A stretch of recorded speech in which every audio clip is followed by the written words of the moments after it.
নিম্নচাপের বৃষ্টির জেরে চাষ জমি ফসল সহ নদী গর্ভে চলে যাওয়ায় চাষিরা দুশ্চিন্তায় ধুঁকছে।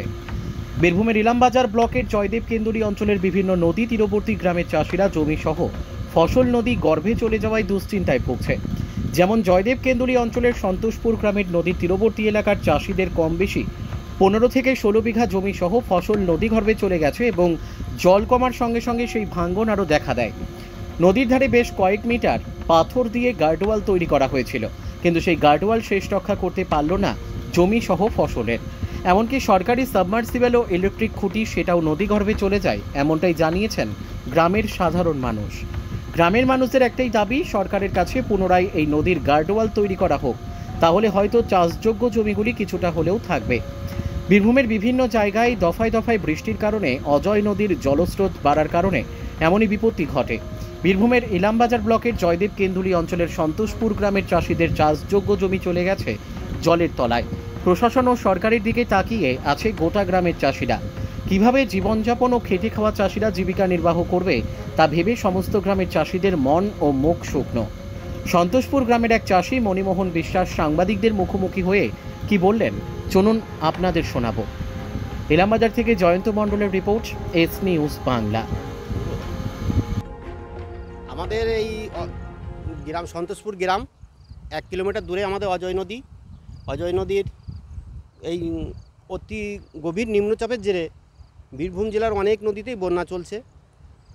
আমাদের অজয় নদীর জলে দুখানা বন্যা হয় নাই, কিন্তু নদীতে এক সাইড বন্ধ হয়ে যাওয়ার কারণে স্রোত এক সাইডে বইছে, গতিবেগ অন্য এক সাইডে থাকার ফলে আমাদের চাষের উপযুক্ত জমিগুলো ভেঙে যাচ্ছে এবং ফসল লঙ্কা মাঠ, পটল মাঠ, ঝিঙে মাঠ এগুলো সব নদীর ভূগর্ভে চলে গেল ভেঙে। এই নদী যাতে সরকারকে দৃষ্টিভঙ্গি দিয়ে দেখলে, সরকার যদি দেখে আমাদের এই জমিগুলো, চাষের জমিগুলো যদি কোনো রকম গার্ডওয়াল দিয়ে ঠেকানো হয়, তাহলে আমাদের খুব উপকৃত হবে এবং চাষিরা খুব যেটুকু যার জমি আছে সেইটুকু নিয়ে তারা মোটামুটি জীবিকা নির্বাহ করতে পারবে। তাছাড়া আমাদের এই জমি চলে গেলে আমরা একদম নিঃস্ব হয়ে যাব। আমরা কিছুই, আমাদের জীবিকা চলবে কি করে আমরা নিজেরাই জানি না। নদীর গর্ভে যখন আসা হয় তখনই আমাদের দেখে আমাদের সব মাথা খারাপ হয়ে যাচ্ছে। প্রত্যেকটা চাষি এই অবস্থায় চলছে।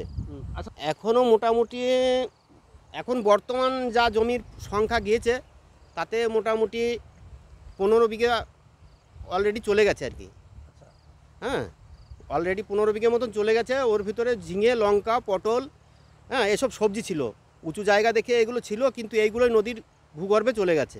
অনেক চাষির মাথায় হাত, শুধু মাথায় হাত, লঙ্কা চলে গেলে জমিটাও শুধু চলে যাচ্ছে। এইটাই হচ্ছে বড় দুঃখের ব্যাপার।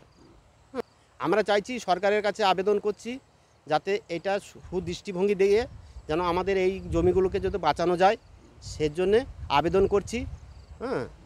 মুখ্যমন্ত্রীর কাছে আবেদন রাখছি যে আমাদের এইটাকে দিয়ে আমাদের দেখে আমাদের গার্ডওয়ালটা দেন, দিলে পরে আমাদের খুব উপকৃত হয়, তাহলে এই চাষিগুলো বাঁচে। আপনার নাম? আমার নাম মণিমোহন বিশ্বাস, বাড়ি সন্তোষপুর।